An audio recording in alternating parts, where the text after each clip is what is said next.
दोस्तों, आप लोगों के बेहद प्यार और साथ के लिए तहे दिल से शुक्रिया। ऐसा ही आप साथ दीजिएगा। राधा और अविनाश न्यूयॉर्क एयरपोर्ट जो ही बाहर निकले, आकाश उनसे लिपट गया। इतने दिनों के बाद बेटे को देखकर दोनों की आंखें भर आई। तभी उनके सामने एक गाड़ी आकर रुकी। आकाश ने उनका सामान डिक्की में रखा और उन दोनों को बैठने को कहा। आगे जा बैठा। जूही ने पीछे मुड़कर अपनी मोहनी मुस्कान बिखेरते हुए उन दोनों का आंखों से ही अभिवादन किया। तो राधा को ऐसा लगा मानो कोई परी धरती पर उधर आई हो। राधा के मन ही मन बेटे के पसंद की दाद दी। करीब घंटे भर की ड्राइव के बाद गाड़ी एक अपार्टमेंट के सामने रुकी। उतरते ही जूही का उन दोनों का पैर छूकर प्रणाम करना राधा का मन मोह गया। बड़े प्यार से उन्होंने जूही को गले लगा लिया। आकाश का एक कमरे का घर अच्छा ही लगा उन्हें। जूही और आकाश दोनों मिलकर सामान अंदर ले आए। जब वे दोनों फ्रेश हो गए तो जूही चाय बना लाई। चाय पीते ही राधा जूही को निहारती रही। लंच कर अविनाश और राधा सो गए। उठिए ना मम्मी, आपके उठने का इंतजार करके जूही चली गई है। उठने की इच्छा न होते हुए भी राधा को उठना पड़ा। फिर बड़े दुलार से बेटे का माथा सहलाती हुई बोली, अरे चिंता क्यों कर रहा है? मुझे और तेरे पापा को तेरी जूही बहुत पसंद है। सब कुछ अपने जैसा ही तो है। उसमें अमेरिका में भी तुमने अपनी बिरादरी की लड़की ढूंढी है, यही क्या कम है हमारे लिए? अब जल्दी से उसके परिवार वालों से मिलवा दे। जब यहीं पर शादी करनी है तो फिर इंतजार क्यों? राधा की बातों से आकाश उत्साहित हो उठा। बोला, उसके परिवार में केवल उसके पापा हैं। अपनी माँ को तो वह बचपन में ही खो चुकी है। उसके लिए पापा ने फिर से शादी नहीं की। जूही को उसकी नानी ने ही पाला है। उसके पापा चाहते हैं कि शादी के बाद हम उन्हीं के साथ रहें, लेकिन मैंने इनकार कर दिया है। जिस घर में हम शिफ्ट करने वाले हैं वह उसी एरिया में है। कल चलकर देख लीजिएगा। बेटे की बातों में राधा भाव विभोर हो रही थी। उनके अमेरिका आने से पहले आकाश की पसंद को लेकर सभी ने उन्हें कितना भड़काया था। आकाश तो वैसा ही है, कहीं कोई बदलाव नहीं है उसमें। दूसरों की खुशी देखकर लोग जलते भी तो हैं। ऐसे भी आकाश स्कूल से लेकर इंजीनियरिंग करने तक टॉप ही तो करता रहा था। आगे की पढ़ाई के लिए अमेरिका जा रहा था तो भी लोगों को कितनी जलन हुई थी। शादी के बाद जूही को लेकर जब वह इंडिया जाऊंगी तो उसके रूप रंग को देखकर सभी ईर्ष्या करेंगे। ऐसा सोचते ही राधा मुस्कुरा उठी। क्या सोचकर मुस्कुरा रही है माँ? आकाश के पूछने पर राधा वर्तमान में लौट आई। कुछ भी तो नहीं रे, सब कुछ ठीक हो जाए तो सियाटल से अनीता और आदित्य भी आ जाएंगे। सारा इंतजाम करके मैं आई ही हूँ, राधा बोली। आकाश ने फोन पर ही जूही को बता दिया कि वह मम्मी को बहुत पसंद है। दूसरे दिन सवेरे ही जूही पहुंच गई। देखते ही राधा ने उसे गले लगा लिया। फिर उसके घर के बारे में पूछने लगी। जूही भी उनसे कुछ खुल गई। उसने उनसे पूछा, आकाश की तरह क्या मैं आप दोनों को मम्मी पापा कह सकती हूँ? राधा खुशी से बोली, क्यों नहीं, अब आकाश से तुम अलग थोड़ी ना हो। कुछ ही दिनों की बात है जब तुम भी पूरी तरह से हमारी हो जाओगी। राधा की बात पर जूही ने शर्मा कर सिर झुका लिया। अच्छा, तो मम्मी मम्मी जी, आप लोग पापा और नानी से मिलने कब चल रहे हैं? वे दोनों आपसे मिलने के लिए उत्सुक हैं। फिर अगले दिन का करार लेकर ही जूही मानी। दूसरे दिन सुबह से ही राधा को जूही के घर जाने की जरूरत से ज्यादा उत्साहित देखकर अविनाश उनसे छेड़खानी कर रहे थे। इसी बीच जूही गाड़ी लेकर आ गई। तैयार होकर राधा और अविनाश कमरे से बाहर निकले। एक युवा बेटे की माँ भी इस उम्र में इतनी कम नहीं हो सकती है, सोच जूही मुस्कुरा उठी। रास्ते में सड़क के दोनों ओर की प्राकृतिक सुंदरता देखकर राधा मुग्ध हो उठी कि सच में अमेरिका परियों और फूलों का देश है। 1 घंटे के बाद फूलों से सजे एक बड़े से घर के सामने गाड़ी रुकी तो उतरते एक बड़ी उम्र का सम्भ्रात महिला ने सौम्य मुस्कान के साथ उनका स्वागत किया। जो जूही की नानी थी, लिविंग रूम में जूही के पापा अविनाश के पास आकर बैठ गए। राधा की ओर मुड़े थे कि वो चौंक गए और उनके अभिवादन में उठे हाथ हवा में झूल गए। उधर राधा के जुड़े हाथ भी उनकी गोद में गिर गए, जिसे अविनाश के सिवा और कोई न देख सका। राधा के चेहरे पर स्तब्धता थी, सारी खुशियां काफूर हो गई। उनकी महीनों की चहचहाट पर अचानक चुप्पी का कुहारा छा गया। वह असहज होकर सिर को इधर उधर घुमाते हुए अपनी हथेलियों को मसल रही थी। जूही की नानी ही बोले जा रही थी। माहौल गर्म हो गया था, जिसे सहज बनाने का अविनाश अपनी ओर से पूरा प्रयास कर रहे थे। लंच के समय भी अनमनी सी राधा को देखकर आकाश और जूही हैरान थे कि अचानक उन्हें क्या हो गया। आखिर जूही की नानी ने राधा को टोक ही दिया। क्या बात है राधा जी, क्या मैं और आशीष आपको पसंद नहीं आए? हमें देखते ही चुप हो गई। छोड़िए, आपको हमारी जूही तो पसंद है ना? यह सुनते ही राधा सकुचा तो गई, लेकिन बड़े ही रूखे शब्दों में कहा, ऐसी कोई बात नहीं है। अचानक सिर दर्द होने लगा। कुछ भी कहिए, लेकिन अमेरिका में जन्म लेने के बावजूद जूही की परवरिश बेमिसाल है। इसका सारा श्रेय आप लोगों को जाता है। जूही हम दोनों को बहुत पसंद है। शायद इंडिया में भी हम आकाश के लिए ऐसी लड़की नहीं ढूंढ पाते। क्यों राधा, ठीक कहा ना मैंने? राधा ने उनकी बातें अनसुनी कर दी। अविनाश की बातों से आशीष थोड़ा मुखर उठे। बोले, तो अब आप बताइए कि कैसे आगे का कार्यक्रम रखा जाए। जवाब ने राधा से कहा, हम आपको सूचित कर देंगे। अब हमें चलना चाहिए। आकाश उठो और टैक्सी बुलाओ।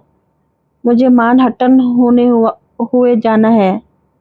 क्यों ना हम नीति से मिलते चलें। मामा मामी के आने से वह भी बड़ी उत्साहित है। इन सब बातों के लिए जूही को तकलीफ देना ठीक नहीं है। राधा की बातों से सभी चौंक गए। इसमें तकलीफ जैसी कोई बात नहीं है, आशीष जी बोले। अविनाश जी, अगर आपकी इजाज़त हो तो 2 मिनट में अकेले आपकी पत्नी जी से कुछ बात करना चाहूँगा। जूही जब मात्र 10 साल की थी तभी उसकी माँ गुजर गई थी। अपने कुछ किए गलत कामों का प्रायश्चित करने के लिए सभी के आग्रह करने के बावजूद मैंने दूसरी शादी नहीं की। मैंने अकेले ही माँ बाप दोनों का प्यार संस्कार देकर उसे पाला है। जब तक मैं राधा जी की सहमति से पूर्ण संतुष्ट नहीं हो जाता, इस रिश्ते के लिए स्वयं को कैसे तैयार कर पाऊंगा। जवाब में अविनाश का हंसना ही सहमति दे गया। फिर आशीष जी और राधा को छोड़कर बाकी सभी बाहर निकल गए। आशीष राधा के समक्ष जाकर खड़े हो गए और फिर भर आए गले से बोले, राधा, तुमसे छल करने वाला, तुम्हें रुस्वा करने वाला तुम्हारे सामने खड़ा है।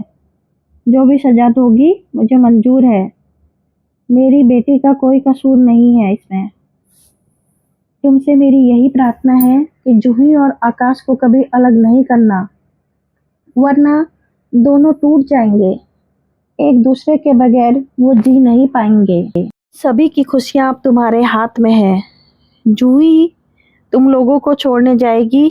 इतनी ही देर में उसका चेहरा उदास होकर कुम्हला गया। कहकर आशीष बाहर निकल आए और फिर जूही को इन सब के साथ जाने को कहा तो जूही और आकाश के मुरझाए चेहरे खिल उठे। पूरा रास्ता राधा आंखें बंद किए चुप रही। लौटने के बाद भी वे अनमनी सी लेट गई, जबकि बाहर से आकर बिना चेंज किए बेड पर जाना उन्हें कतई पसंद नहीं था। अविनाश लिविंग रूम में बैठकर टीवी देख रहे थे। शाम हो गई थी। राधा उठ गई थी। बोली, सुनिए, मैं सामने ही घूम रही हूँ। आकाश आ जाए तो आप भी आ जाइएगा। और फिर चप्पलें पहनते हुए सीढ़ियाँ उतर गई। बच्चों के पार्क में रखी बेंच पर जा बैठी। आंखें बंद करते ही 32 साल के बाद बंद अतीत चलचित्र की तरह आंखों के आगे घूम गया। बड़ी ही धूमधाम से राधा की मंगनी आशीष के साथ हुई थी। किसी फंक्शन में आशीष ने उन्हें देखा था और फिर उसी के नज़रों में बस गई थी। मंगनी होने के बाद वे आशीष से कुछ ज़्यादा ही खुल गई थी। तब मोबाइल का ज़माना नहीं था। सबके सो जाने के बाद धीरे से वे फ़ोन को उठाकर अपने कमरे में ले जाती और फिर शुरू होता प्यार भरी बातों का सिलसिला, जो देर रात तक चलता। 2 महीने बाद ही शादी का मुहूर्त निकला था। इसी बीच अचानक आशीष को किसी प्रोजेक्ट वर्क के सिलसिले में 6 महीने के लिए न्यूयॉर्क जाना पड़ा। शादी नवंबर तक के लिए टल गई। वे मन महसूस कर रह गई, लेकिन आशीष उज्जवल भविष्य के सपनों को आंखों में लिए अमेरिका के लिए रवाना हो गया। फिर राधा अपनी एमएससी की परीक्षा की तैयारी में लग गई। आशीष फिर कभी नहीं लौटा। अमेरिका जाने पर आशीष एक गुजराती परिवार में पेइंग गेस्ट बनकर रहने लगा। अमेरिका उन्हें इतना भाया कि वह वहां से न लौटने का निश्चय कर किसी कीमत पर वहां रहने का जुगाड़ बैठाता रहा। यहाँ तक कि अपनी कंपनी की नौकरी भी छोड़ दी। सबसे सरल उपाय यही था कि वह वहां की किसी नागरिकता प्राप्त लड़की से ब्याह कर ले। फिर आशीष ने उसी गुजराती परिवार की इकलौती लड़की से शादी कर ली। उसके इस धोखे से राधा टूट गई थी। उन्हें ब्याह नाम से चिढ़ सी हो गई थी। फिर कुछ महीने बाद अविनाश के घर से आए रिश्ते के लिए नहीं की। सब कुछ भूला अविनाश की पत्नी बन गई। समय के साथ साथ 2 बच्चों की माँ भी बन गई। बच्चों की अच्छी परवरिश की। पढ़ने लिखने में ही नहीं बल्कि सारी गतिविधियों में दोनों बड़े काबिल निकले। बीटेक करते ही बेटी की शादी सुयोग्य पात्र से कर दी। बेटी यही सियाटन में है। दोनों मल्टीनेशनल कंपनी में कार्यरत हैं। बड़े अरमान के साथ बेटे की शादी का सपना आंखों में लिए आई थी।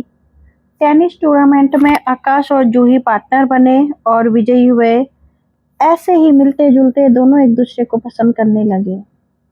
आकाश ने फेसबुक पर माँ यानी राधा से जूही का परिचय करा दिया था। राधा को जूही में कोई कमी नजर नहीं आई, इसलिए उनके रिश्ते पर अपनी स्वीकृति की मुहर लगा दी। अब तक के जीवन में सभी प्रमुख निर्णय राधा ही लेती आई थी, तो अविनाश को क्यों ऐतराज होता। राधा की खुशी ही उनके लिए सर्वोपरि थी। चूंकि जूही की माँ नहीं थी और उसे नानी ने ही पाला था और वे इंडिया आने में लाचार थे, इसलिए निर्णय यही हुआ था कि अगर सब कुछ ठीक ठाक हुआ तो वही शादी कर देंगे। इस निर्णय से उनकी बेटी और दामाद दोनों बहुत खुश हुए।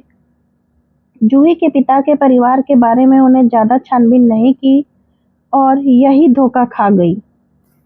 कितना सुंदर सब कुछ हो रहा था कि इस मोड़ पर वे आशीष से टकरा गई और बंद स्मृतियों के कपाट खुलकर उन्हें विचलित कर गए। बेटे से भी नहीं कह सकती थी कि इस स्वार्थी धोखेबाज की बेटी के साथ रिश्ता ना जोड़े। सिर से पैर तक उसके प्यार में डूबा हुआ है। वह भी क्यों मानने लगा अपनी माँ की बात। दर्द से फटते माथे को दोनों हाथों से थाम वे सिसक उठी। तभी अचानक कंधों पर किसी का स्पर्श पाकर मुड़ी तो पीछे अविनाश को खड़ा पाया। राधा के हाथों को सहलाते हुए वे उनकी बगल में बैठ गए और बड़े सधे स्वर में कहने लगे, राधा, अंदर से तुम इतनी कमजोर हो, मैंने कभी सोचा न था। इतनी छोटी बात को दिल से लगाए बैठी हो। कुछ सुना था और कुछ अनुमान लगा लिया। अरे, आशीष ने तुम्हारे साथ जो किया वह कोई नई बात थोड़ा ना है। यह देश उसे सपनों की मंजिल लगा। जूही की सुंदरता से साफ पता चलता है कि उसकी माँ कितनी सुंदर रही होगी। वीजा, फिर नागरिकता, रहने को घर, सुंदर पत्नी, सारी सुख सुविधाएं जब उसे इतनी सहजता से मिल गई तो वह क्या पागल था कि देश लौट आता सिर्फ इसलिए कि उसकी मंगनी हुई थी। फिर जीवन में सब कुछ होना पहले से ही निर्धारित रहता है। तुम्हारी ही तो ऐसी सोच है। तुम्हें मेरी बनना था तो ये महाशय तुम्हें कैसे ले जाते। माना कि बहुत सारी सुख सुविधाएं तुम्हें नहीं दे पाया, लेकिन मन में संचित सारे प्यार को अब तक उड़ेलता रहा हूँ। अचानक कल से मम्मी को क्या हो गया है पापा? आकाश के यह पूछना मुझे पेशोपेश में डाल गया। हो सकता है वह सब कुछ समझ भी रहा हो, इतना नासमझ भी तो नहीं है। राधा की आंखों में बहते आंसुओं ने अविनाश को आगे और कुछ नहीं कहने दिया। कुछ देर बाद आंचल से अपने आंसुओं को पोंछती हुई राधा ने कहा, मैं कल से सोच रही हूँ कि अगर जूही का जेनेटिक्स भी अपने बाप जैसा हुआ तो ये हमारे बेटे को हमसे छीन लेगी। कितनी निर्ममता से आशीष अपने को भूल गया था। उसे देखने के लिए माँ बाप की आंखें सारी उम्र तरसती रह गई और वह घर जमाई बनकर रह गया। इसकी बेटी ने कहीं मेरे सीधे साधे बेटे को घर जमाई बना लिया तो हम भी बेटे को देखने को तरसते रह जाएंगे। राधा की बात सुनकर अविनाश को हंसी आ गई। तभी आकाश भी उन दोनों को खोजते हुए वहां आ गया। सकुचाई हुई मम्मी और हंसते हुए पापा को देखकर प्रश्न भरी आंखों से उन्हें देखा। अविनाश अपने आप को अब रोक नहीं सका और सारी बात बता दी। इतना सुनना था कि आकाश छोटे बच्चे की तरह राधा से लिपट गया। बोला, मम्मी आपके लिए जूही तो क्या पूरी दुनिया को छोड़ सकता हूँ। इतना ही जाना है आपने अपने बेटे को, फिर आप दोनों को भी तो मेरे साथ ही रहना है। आप दोनों के लिए ही तो मैं इतना बड़ा घर लिया है। ऐसे भी इंडिया में ही कौन आप दोनों का एक घर ही तो है। आराम से अब मेरे पास रहें, बीच बीच में दीदी से भी मिलते रहें। आकाश की बातों से राधा के सारे गिले शिकवे दूर हो गए और फिर से 2 हफ्ते बाद ही बड़ी धूमधाम के साथ आकाश और जूही शादी के बंधन में बंधकर हनीमून के लिए स्विट्जरलैंड चले गए।